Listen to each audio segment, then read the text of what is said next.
Magandang araw mga ka-Wonder, welcome back sa ating YouTube channel, Wonder Vlogcaster po. Pag-usapan natin itong survey, itong survey na madalas lumabas at pinagkakaguluhan ng tao.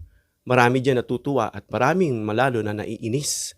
Dahil sinisira nito, dinidistort nito, kino-confuse nito yung brain cells natin for the word logic. Nasaan ang logic niyan? Parang ganun. Yung Pangulo nagtatrabaho ng husto, nagpupuyat, kulang na nga ang tulog. Nagkasakit na nga siya dahil sa pagbigay niya, sabi ni Sarah. Binigay niya yung kanyang buhay niya. Na nakikita natin yung mga comment. Saan banda? Nagtatawanan tuloy yung mga tao. No? Parang yung mga senador na sinabi nila yung ganito sabay babawiin nila. Yung mga ganun kasi simple na parang binabalahura na lang natin yung katotohanan ng salita. Tsaka yung pagharap niya sa taong bayan. Sa mga taong pinaglilingkuran nyo na ang kala nyo tanga-tanga, mga bobo, na kung ano yung sabihin nyo maniniwala sa inyo. No, ang problema diyan itong mga trolls, itong mga uto-uto na siyang sumasang-ayon at sumasakay through the power of the social media na hindi naman nga totoong mga account yung mga yan. Mga peke, para palabasin lang na mataas yung kanilang iniidolo, yung kanilang sinusuportahan. The same thing po dito sa pag-uusapan natin, mga ka-Wonder. Ito bang survey, ito ba ay bawal ba to? Masama ba ito? Anong meron dito? Bakit maraming nagpapasurvey ng mga politiko, lalo na sa araw ng eleksyon? Bakit kaya, mga ka-Wonder? Bago natin i-discuss yan, hinihiling ko na suportahan nyo ang ating channel. I-subscribe nyo po ang ating channel, hit the notification bell icon, and choose all bilang suportahan nyo sa aming mga content creators. At kung nagustuhan nyo yung video mamaya, bigyan nyo ng like at pakishare po, mga ka-Wonder. Well, pakinggan muna natin itong video. Balik tanaw sa yumaong si Ka-Percy, isang media man, isang media personality na siyang kinasawi ang palad ay pinaslang para patigilin. Bakit? Kasi lumalabas yung totoo sa bibig niya, nabubulgar at malaking epekto ito o kasiraan, lalo na kung ikaw ay sira ng lingkod ng bayan na politiko. Pakinggan natin yung sinabi niya, mga ka-Wonder. Wala sa survey. Naloloko kayo. Sipin mo yung mga kumukondisyon ng isip ninyo. Limpak-limpak ang kinikitang pera niyan. Mga kaibigan. Sangkaterbang pera. Sipin mo, mag-survey ka. Maglagay ka ng senatorial candidates na 12 nangungunang senador. Bawat isa ron magbigay sa kanila. Gano'ng kalaking pera yan? Ang presidente magbigay sa kanila. Ang vice president magbigay sa kanila. Lahat yan nakukutungan ng survey yan. Pag ito nagbigay ng malaki ngayon, yun ang palilitawin nilang mataas ngayon. Sa susunod, pataasin mo naman ako. Nagbigay si ganito. Pangalawa lang siya eh. Gawin mo ako number 1. Magkano ba yung number 1? Ito, presyo niyan. Oh, sige. Ito, ang halaga. Number 1 siya sa susunod na labas ng survey. Hindi nyo ba naiintindihan yun? Ha? Common sense lang yun. Oh, yan ang survey. Mga kaibigan. Alam nyo, ang national election, lalo na merong presidente tumatakbo. Nung nakalaan lang, 2016, kinakampanya namin si Digong nyo. Dito sa impilang ito, dito nagsimula ang kampanya ng yung araw-araw na kampanya. Bago ako lumipat ng impilang, pinanggalingan ko bago ako bumalik dito. Mga kaibigan. Si Digong nyo, simula nung kampanya, kulelat lagi. Minsan hindi pa binabanggit sa survey. Lagi siyang kulelat. Pero siya ang nanalo nung eleksyon, hindi ba? Mga kaibigan? Kahit alam nilang ganon, bakit ginagamit din nila yung survey ngayon? Kahit na naging casualty siya ng survey nakaraang eleksyon. Bakit? Kasi makakasangkapan niya yan. Para makapanatili sila sa poder ng kapangyarihan. Ha? At kung hindi man siya ay yung kanya mga kandidato na magiging silungan niya bilang proteksyon. Ha? Pagbaba niya sa pwesto, kung bababa siya, mga kaibigan, pagkatapos ng kanyang termino, para hindi siya mapanagot. So yan mga ka-wonder, napakinggan natin si Ka Percy. Pinag-usapan dito yung survey. Binanggit niya na ito ay wag daw paniwalaan. Bagamat walang opisyal na nagsasabi na ito ay nababayaran, ito ay napipeke, pero hindi natin alam minsan yung katotohanan. Kasi ang katotohanan iba yung sinasabing theoretical at saka yung actual.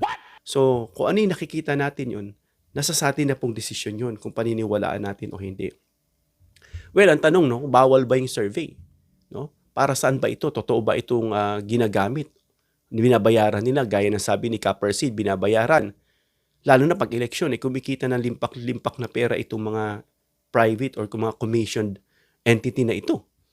Para saan? Para tumaas na yung rating. Yun nga, although hindi ito mandatory mga ka-wonder, pero ginagamit ito ng mga politiko. At ang tanong, bakit? Bawal ba sa batas yan? Hindi naman po mga ka-wonder. Pinapayagan naman yan ng COMELEC or ng Commission on Elections. Pero may mga patakaran dyan sa paglabas ng survey. Lalo na pag malapit ng eleksyon. May mga patakaran, binibigay parameters dyan. Itong COMELEC. So bukod sa sinabi nga natin hindi ito mandatory, in other words, walang obligasyon ng isang politiko o isang opisyal na sumali para magpa-survey. Ngayon, ang tanong, ano ang punto? Bakit, since hindi ito mandatory, bakit maraming politiko ang gumagamit nito? Yan ang tanong. So, paano ba gumagana ang political surveys? Tanong natin political kasi siyempre politiko yung tumatakbo. Para saan yung survey? Para sa political career niya, sa pangangampanya niya. So may dalawa tayong sinasabing major entity ng mga commissioned para mag-survey. Itong social weather station. So yung sinasabing SWS. Na lately ito nga yung mga nagpapasurvey madalas. Yung isa pa yung Pulse Asia. Meron pa tayo narinig dyan, yung Okta at kung ano-ano pa. So ang mga ito, may mga sampling methods yan mga ka-wonder para magpa-survey. Gumagamit sila ng mga methods na yan. May mga margin of errors. May methodology na inilathala sa publiko. So para malaman. Pero mahalagang tandaan mga ka-wonder, may dalawang klase ng survey. Gaya nga nang nabanggit natin kanina. Yung isa, independent public surveys. Ito marahil yung siguro yung sarili mo lang grupo, organization. Kahit yung mga kalye survey, may tutuling nating independent public surveys yan. To confirm, to verify kung yung survey na lumabas is accurate. Kasi nga, itong sinasabi lang latest survey na parang it distorts. Parang magtataka ka mga ka-wonder. Parang it distorts the logical meaning. What? Yung meaning ng logic, mga ka-wonder, kino-confuse nito. Kumbaga, isang uri ito na parang gaslighting na rin mga ka-wonder. Kumbaga, it questions yung reality, yung katotohanan, yung belief mo, even yung existence ng isang bagay na nakikita mong totoo, parang kino-question at tinutwist mga ka-wonder. What? Kaya kino-confirm nila kasi nga, biro may Pangulo nagtatrabaho ng gusto, nagbabanat ng buto, nagkukulang na nga yung tulog Trabaho dito, trabaho doon. Lahat nakikita mo yung bansa umaayos. Tapos sasabihin yung bansa raw bumabango. Bumabagsak dahil daw kay Marcos, dahil daw sa vision nito. What? So, magtataka ka na talagang ito'y paninira lang. Alam naman natin sa politiko Mahilig dyan siraan. Meron nga akong kilala. Tumakbo siyang kagawad. Nung sinabi ko, tatakbo rin si ganito siniraan niya. Wala, hindi naman tumutulong sa pamilya niya. Kabago-bago pa lang niya sa politiko. Hindi pa nga naka-experience. Naninira na agad. What? So, usong-uso talaga yung siraan na yan. At pangalawa, yung commission. Ito yung mga private survey na nabanggit natin kanina. SWS, Pulse Asia, at kung ano-ano pa. Ito yung mga sinasabing binabayaran ng kandidato o grupo para sa internal strategy. So tama si Percy Lapid na ito po'y binabayaran. Bakit nila gagawin yun? Maggagastos sila, mag-e-effort sila, walang bayad? Di ba?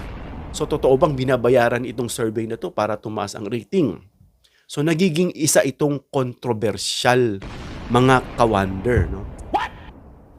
Although wala nga sinasabi na ito'y napipeke, at siyempre sasabihin ba yun? Ayon kay Percy Lapid, na ito nga ay wag daw paniwalaan.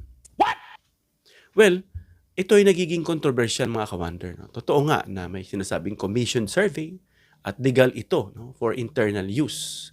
Tandaan natin na legal ito kung para sa internal use. Pero kung usapin ay manipulasyon, no, pagpeke ng datos, yan ay seryosong aligasyon, no, na nangangailangan ng ebidensya. Kaya, syempre, saan babase yung tao? Doon na lang sa logical reasoning na nagtatrabaho ng gusto ang Pangulo. Lahat ginagawa niya, siya yung nakadiscover ng korupsyon, tapos siya yung babalikan. Tapos ang baba ng rating niya, -3. No, kasi dito sa nakita natin, meron ditong latest survey na satisfaction rating ito mga ka-wonder, hindi ito election. In the first place, bakit magpapa-survey sa satisfaction rating ng Pangulo at saka ng Vice President? Bakit? Hindi naman election. Para saan ito? Of course, ito ay obvious na self-serving. Dahil dito makikita mo, -5. -3 ang Pangulo. Tapos dito kay Sara, 22, 28. Di ba? Di ba sabi nga nila, wala namang ginagawa si Sara Duterte, paikot-ikot lang. Sabi nga nila, tinawag nilang Sara the Explorer. Na talagang matatawa ka na lang. Tapos, hindi nagtatrabaho daw. Ano, makikita mo kung meron man, nagdadampot na ng basura, nagpapapandesal, kung ano-ano, tapos kung ano naman sinasabi sa social media. Unlike kay President Marcos na super busy, ang dami mga proyekto, kung titignan mo, infrastructure, agrikultura, yung mga ano pa, mga satellite diyan, yung globe, yung mga traktora, yung mga pangdepensa, ang dami pa na hindi na natin maisa-isa. Tapos makakakuha siya ng ganung klaseng rating. Siyempre magtataka ka, di ba mga ka-wonder? So yun na, malalaman natin dyan. Doon na lang tayo babase. Hindi natin sasagutin kung yan ay may anomalya, kung ano man yan. So mahalaga, no? Etong survey sa mga politiko. Kasi nakaka-apekto ito na sinasabi nilang bandwagon. Ano ba yung bandwagon? Ito kasi tinitignan mga ka-wonder ng taong bayan. Dahil bakit? Sumasama sila kung sino yung nangunguna. Yan yung ginagawa nila. Kung sino yung nangunguna, gano'n naman tayo eh. Sino ba malakas dyan? Kahit sa mga sugal, sa karera, sino ba nangunguna? Ito, tatayaan nila yan. Diba? Kasi gano'n ang prinsipyo ng tao. Kung sino nangunguna, hindi na sila mismo tumitingin minsan sa sarili nilang pananaw. Kung sino na lang yung angat, doon na lang sila. So, at so pa, nakaka-apekto ito sa mga donors, mga political alliances. Kasi may mga donors yan eh. Yung mga yung mga tumatakbo, no? Pero alam natin na mas bawal yung pagbigay ng pera sa isang politiko na tumatakbo. Bawal yan. Nasusuportahan mo siya para siya makapagkampanya sa I don't know, no? Pero kasi I don't know kung ano yung sinasabi dito mga donor type, no? Yung mga political alliances nila, yan lang. Yung mga alyansa nila. Na mababa pala ito, bakit kunyari presidente, bakit natin susulong yan? Delikado tayo. Diba? So at isa pa, nakaka-impluwensya ito sa perception o sa pananaw ng publiko. Bakit? Ay, mahina pala ito.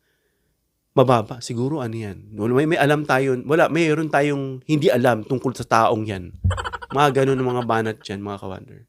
So kung hindi ito talagang nakapagtataka yung sinasabi ni Percy Lapid, kung nagiging mapanuri tayo rito.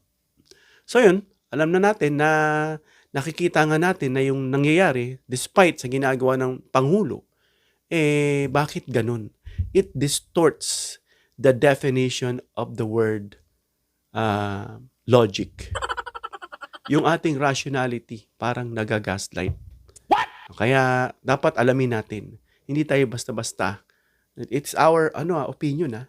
It's our decision. Kasi nakita natin nakakatawa talaga mga ka-wonder.